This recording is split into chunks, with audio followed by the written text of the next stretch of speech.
baru pertama kali datang ke channel kami, jangan lupa bantu channel kami dan cara klik subscribe, klik lonceng, like, dan komennya ya, supaya semakin banyak jiwa-jiwa yang diberkati dan banyak jiwa-jiwa yang menerima Tuhan Yesus sebagai Tuhan dan Juru Selamat. Tuhan Yesus berkati. Shalom. Firman Tuhan untuk kita terambil dari Kisah Para Rasul 4 ayat 1 sampai dengan 12. Jadi saudaraku yang dikasih Tuhan, apa yang membuat Mahkamah Agama tidak menemukan kesalahan dan tidak bisa mencari kelemahan dari Petrus dan Yohanes? Karena pengikutnya tidak bisa dipengaruhi. Ayat 22 dikatakan, sebab orang yang disembuhkan oleh mujizat itu sudah lebih dari 40 tahun umurnya. Dia bukan 40 tahun ikut Yesus, amin. Tetapi orang yang disembuhkan ini tidak dikatakan 40 tahun ikut Yesus. Apa yang 40 tahun? Umurnya 40 tahun. Berbicara tentang 40 tahun, ini bukan bicara tentang angka 4-nya. Tapi ini sebagai satu perwakilan angka umur apa? Kedewasaan. Jadi pengertian firman ini secara rohani adalah usianya sudah 40 tahun. Artinya orang ini di situ dilahirkan jeprek. Langsung muak, dia bilang, oh begini tuh indahnya terima Yesus. I love Jesus. Baru dilayani terima Yesus. Tanpa dia sadari, dia langsung didewasakan oleh Tuhan. Dan orang yang 40 tahun ini sudah lama mendengar nama Yesus. Dan saat yang dinanti-nantikan, Roh Kudus menjamah hatinya. Dia terima keselamatan, terima Yesus, plus dia terima kesembuhan. Saat itu juga dia masuk kategori orang yang dewasa rohani. Pertanyaannya buat umat Tuhan, sudah berapa lama engkau menjadi orang Kristen? Sampai di mana tingkat kedewasaanmu secara rohani? Apa ketika terima teguran langsung ceot, langsung motong? Kalau dipuji, saya barisan depan, saya mau dipuji nomor 1. Tapi kalau ditegur, sorry maaf dulu. Itukah yang namanya dewasa rohani? Tetapi orang yang disembuhkan ini dikatakan usianya sudah lebih dari 40 tahun. Artinya dicoba-coba untuk pengaruhi orang yang disembuhkan ini tidak bisa, karena sudah dewasa. Mau nggak memberikan saksi dusta? Katakan di Mahkamah Agama bahwa engkau bukan disembuhkan oleh nama Yesus. Engkau bukan sembuh karena didoakan Petrus, Yohanes, tapi engkau disembuhkan oleh tabib, engkau disembuhkan oleh dukun, engkau disembuhkan oleh dokter. Atau enggak, buatlah kesaksian palsu. Katakan kalau engkau sebenarnya nggak pernah sakit, engkau sembuh. Itu Petrus, Yohanes hanya mengada-ngada. Tapi ternyata orang yang disembuhkan ini tidak labil. Dia katakan, memang aku baru terima Yesus, tapi sekali Yesus datang Yesus. Dia tidak cari zona nyaman.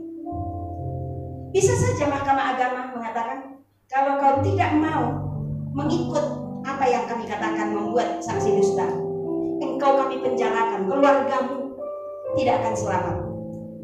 Mungkin dikatakan seperti itu. Tetapi orang ini berkata, no, sekali Yesus tetap Yesus. Dan orang ini masuk di golongan ayat 21, yaitu orang-orang yang memuliakan nama Allah. Jadi saudaraku yang dikasih Tuhan, apa sih yang indah itu sebenarnya? Kan temanya tadi, satu nama yang indah. Apakah hanya itu aja yang indah? Matius 1 ayat 21 mengatakan, Ia akan melahirkan anak laki-laki, dan engkau akan menamakan dia Yesus, karena dialah yang akan menyelamatkan umatnya dari dosa mereka. Ya, dari awal pun Yesus sudah diberi nama. Yesus, nama yang menyelamatkan. Jadi hanya satu nama yang indah, nama Yesus. Sesuatu yang Yesus berikan itu tanpa pamrih.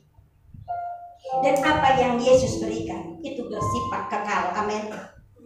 Mengapa kita mau mengabaikan kekekalan? Mengapa kita mau menggantikan kekekalan dengan sesuatu yang fana? Mungkin banyak umat Tuhan yang hari-hari ini beralasan, wah ada COVID di luar, jadi aku tidak bisa beribadah. Engkau tukarkan Yesusmu dengan COVID. Engkau tukarkan Yesusmu dengan uang. Engkau tukarkan Yesusmu dengan kesibukan pekerjaanmu. Tidakkah engkau bisa berkata satu nama yang indah, nama Yesus? Amin. Jadi saudaraku yang dikasih Tuhan, nama yang indah hanya nama Yesus. Dua hal yang harus kita tahu lewat firman Tuhan ini. Yang indah itu ada dua. Yang pertama, tadi di firman Tuhan saya katakan hanya satu yang indah, tapi sekarang berubah. Kok bisa berubah ya? Ya firman Tuhan yang mengatakan dan Roh Kudus yang mengatakan sekarang ini. Ada dua yang indah. Maukah kita menerima yang dua ini? Amin. Satu yang indah adalah nama Yesus yang indah. Artinya nama Yesus yang indah itu artinya nama Yesus yang berkuasa di bumi dan di sorga. Dia yang berkuasa untuk mengatakan kita mau sorga atau tidak. Dia yang berkuasa walaupun hamba-hamba Tuhan berdoa, orang sakit sembuh, orang lumpuh berdiri, berjalan, bahkan orang yang susah jadi terhibur. Itu bukan hamba Tuhan yang melakukannya, tapi Dia, nama yang indah itu nama yang berkuasa itu. Amin. Jadi hanya satu nama yang indah. Sudahkah nama yang indah itu ada di hatimu? Amin. Yang kedua, yang indah itu adalah dicatat di hati, di pikiran, bahkan tuliskan di loh hatimu, kalungkan di lehermu supaya tidak lupa. Yang indah yang kedua adalah jikalau engkau menjadi orang yang dewasa rohani, itulah yang paling indah. Amin. Kalau engkau sudah dewasa, engkau dipercayakan perkara-perkara yang besar. Kalau engkau sudah dewasa, dipercayakan berkat-berkat besar. Itu hanya untuk modal di bumi. Yang kedua yang engkau dapat kalau engkau dewasa rohani, engkau pasti dijadikan mempelai dari anak domba di kerajaan surga. Amin. Bapak Ibu yang dikasih Tuhan, berapa kali saya pertanyakan ini, apakah anakmu usia 5 tahun langsung kau nikahkan? 10 tahun? Kalau yang beginian udah bisa belum? Sudah. Kenapa? Dewasa. Sudah dewasa. Yang beginian? Yang beginian? Sudah. Yang beginian? Kalau yang sana? Nggak boleh lagi. Nggak boleh.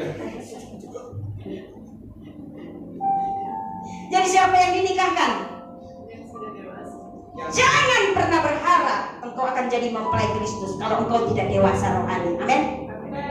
Kalau mau jadi mempelai Kristus, engkau harus dewasa rohani. Tidak peduli engkau jadi orang Kristen 40 tahun, 50 tahun, 60 tahun, 70 tahun, tapi kalau tidak dewasa rohani, jangan berharap bisa jadi mempelai. Walaupun engkau sudah terima Yesus, engkau sudah lahir baru, tapi kalau tidak dewasa rohani, maaf, kata Tuhan seperti ini, maaf, aku tidak mau terima engkau jadi pasanganku. Engkau tidak boleh berdampingan dengan aku dalam pernikahan anak domba, karena syaratnya cuma satu, yaitu apa? Dewasa rohani. Kapan kita dewasa rohani? Kita didewasakan oleh proses. Amin. Yang percaya katakan amin. Amin. Mau didewasakan lewat proses. Amin. Prosesnya Tuhan tahu bagaimana. Apakah dinina-bobokan, dipuji-puji, disanjung-sanjung, tanpa berdoa langsung uang 1 miliar jatuh dari langit? Diproses sedemikian. Pernah melihat perhiasan emas? Bukan pernah lihat, tapi ada juga mungkin di tanganmu, di jarimu, di lehermu, ya kan? Itu tidak ada dengan sendirinya. Dulunya dia hanya biji emas atau enggak emas batangan, dan enggak ada indahnya sedikit pun. Supaya dia indah, dia ditempa, dia dipukul-pukul, dibakar, dibentuk, dicetak menjadi cincin, menjadi gelang, menjadi kalung, menjadi anting-anting dan sebagainya. Dan apakah dia ditaruh di tempat yang tidak berharga? Ditaruh di tempat yang berharga. Orang kalau mau pergi ke pesta, disitulah lihat apa? Toko emas berjalan. Karena apa? Memang tidak mungkin orang pergi ke sawah pakai emas, ya enggak? Pergi ke pesta pakai emas. Dan emasnya disimpan di rumah. Apakah ditaruh di dapur? Ditaruh di tempat yang berharga.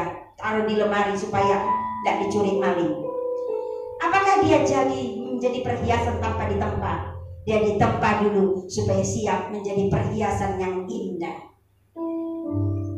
Juga contoh lain adalah seperti perhiasan-perhiasan yang mahal harganya, bahkan jutaan, bahkan ada yang belasan juta, dari tanah liat, benar apa enggak? Itu diolah, dibentuk, bahkan dia dibakar dulu sehingga menjadi guci yang mahal. Ada di hotel-hotel, ada di restoran, ada di rumah-rumah orang kaya dengan harga yang mahal. Coba seandainya tanah liat berkata, aku tidak mau dibentuk, dia berontak, jadi nggak dia menjadi perhiasan? Tidak jadi. Seperti itulah Tuhan pencunang memproses kita untuk menjadi orang-orang yang siap jadi bejana yang berguna untuk kemuliaan bagi namanya. Sebab kata Tuhan, nama Tuhan harus dipermuliakan. Tadi di ayat 21. Jadi kita dibentuk, diproses untuk jadi bejana yang berguna bagi Tuhan, alias dibentuk menjadi orang yang dewasa rohani. Jadi ada dua yang paling berharga, ada dua yang indah. Yang pertama adalah nama Yesus. Itulah yang indah. Ada amin? Dan yang kedua adalah, jikalau hidup kita sudah dewasa rohani, itulah yang terindah. Amin. Sehingga ketika disinggung, tidak tersinggung. Puji Tuhan. Ada uang? Puji Tuhan. Tidak ada? Puji Tuhan. Karena sudah dewasa. Ada masalah? Masalah terdiri atas dua kata apa? Mas dan Allah. Jadi kalau dapat masalah berarti dapat mas dan Allah. Kalau begitu, kalau dapat masalah jangan salahkan Tuhan. You bangkrut jangan salahkan Tuhan. Amin. You bangkrut jangan salahkan hamba Tuhan. Bagiannya hamba Tuhan sudah doakan. Mungkin salahan ada pada you, ya. Ya kan? Tidak punya manajemen. Ya, ada keuntungan habis semuanya dipakai. Modal juga dipakai. Lalu bangkrut terus bilang, Tuhan yang salah, hamba Tuhan yang salah. Kata siapa? You tahu, inilah jawabannya. Hanya dua yang indah, yaitu nama Yesus. Dan yang kedua, kalau engkau dewasa rohani, semuanya indah. Amin. Yang di belakang amin. Dikatakan pindah, jangan langsung seperti orang kebakaran jenggot. Amin. Jangan langsung mengatakan dunia seperti mau kiamat. Amin. Jadi kalau engkau disuruh bangkit dari tempat dudukmu, mungkin disediakan tempat duduk yang lebih bagus. Amin. Amin. Aminnya kurang keras. Amin. Amin. Jadi terkadang orang tidak mau diberikan Tuhan yang lebih baik, tidak siap menghadapi tantangan. Seperti anak sekolah, kalau dia maunya hanya pelajaran anak kelas 1 SD, kapan dia SMP-nya, kapan dia SMA-nya, kapan kuliahnya, men? Jadi kalau hari-hari ini engkau menghadapi tantangan persoalan, itu tandanya engkau mau naik kelas, naik level. Kerohanianmu dulu yang pertama, naik level, baru keuanganmu. Amin. Amin. Katakan amin. Apa dua yang indah? Nama Yesus dan dewasa. Kalau aku dewasa rohani, sama-sama kita katakan 1 2 ya. Yang